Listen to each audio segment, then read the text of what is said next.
अब देखिए तापमान, देखेंगे आप, देखिए तापमान क्या है। आप प्रतिदिन जिस तापमान का अनुभव करते हैं वह वायुमंडल का तापमान होता है। जब हम तापमान को अनुमान लगाते हैं ना, वो तापमान किसका होता है?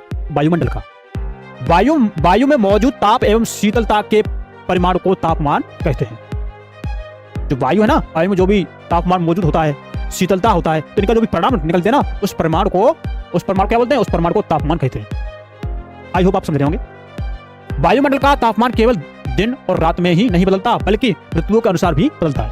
वायुमंडल का जो भी तापमान है वो दिन और रात के अनुसार नहीं बदलेगा, वो ऋतुओं के अनुसार भी बदलता है। गर्मी की ऋतु आ गई, वर्षा की ऋतु आ गई, सर्दी की ऋतु आ गई, तो तापमान चेंज होता है कि नहीं होता? वही बात उन्होंने कही है। शीत ऋतु की अपेक्षा ग्रीष्म ऋतु ज्यादा गर्म होती है।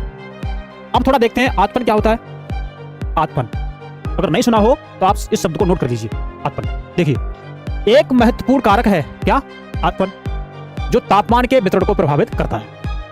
इसको तापमान के वितरण को, सूर्य से आने वाली वह ऊर्जा जिसे पृथ्वी रोक लेती है, सूर्य से जो भी ऊर्जा आती है ना, जिसको पृथ्वी रोक लेती है, उसे आतपन कहलाती है। मतलब उसे हम आतपन बोलते हैं। आतपन बोलेंगे तो सूर्य तक क्या होगा? सूर्य तक आतपन। तो आतपन की मात्रा भूमध्य रेखा से ध्रुवों की ओर घटती है, इसीलिए तापमान उसी प्रकार घटता जाता है।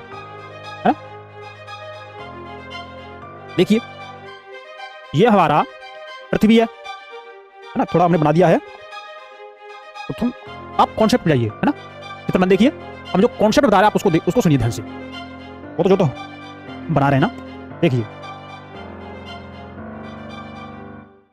देखिए सूर्य का प्रकाश कर्क रेखा मकर रेखा के बीच में रहता है ज्यादातर। सूर्य का प्रकाश इन कर्क रेखा मकर रेखा के बीच में पड़ता है, वहां गर्मी रहती है। यहाँ पर तो यहाँ मौसम रहता है उष्णकटिबंधीय क्षेत्र, जिसे हम बोलते हैं, यानी गर्म क्षेत्र। अब जैसे जैसे ध्रुवों की तरफ जाते हैं सूर्य की किरणें तिरछी पड़ती जाती हैं, और जहाँ सूर्य की किरणें कम मात्रा पहुंचती है वहां का तापमान कम होता है। इसलिए ध्रुवों पर जमी रहती है बर्फ। इसलिए ध्रुवों पर यहाँ बर्फ जम जाती है। क्यों? यहाँ तक सूर्य का प्रकाश बहुत ही कम मात्रा में पहुंचता है, कभी कभी तो पहुंचता भी नहीं है। क्यों? सूर्य यहाँ से लेके यहाँ तक चक्कर लगाता है, बस यहाँ बस यही घूमेगा, यहाँ तो जाएगा, यहाँ तो जाएगा, यहाँ तो यहाँ तक बस। और इसके बाद तो फिर ऊपर नीचे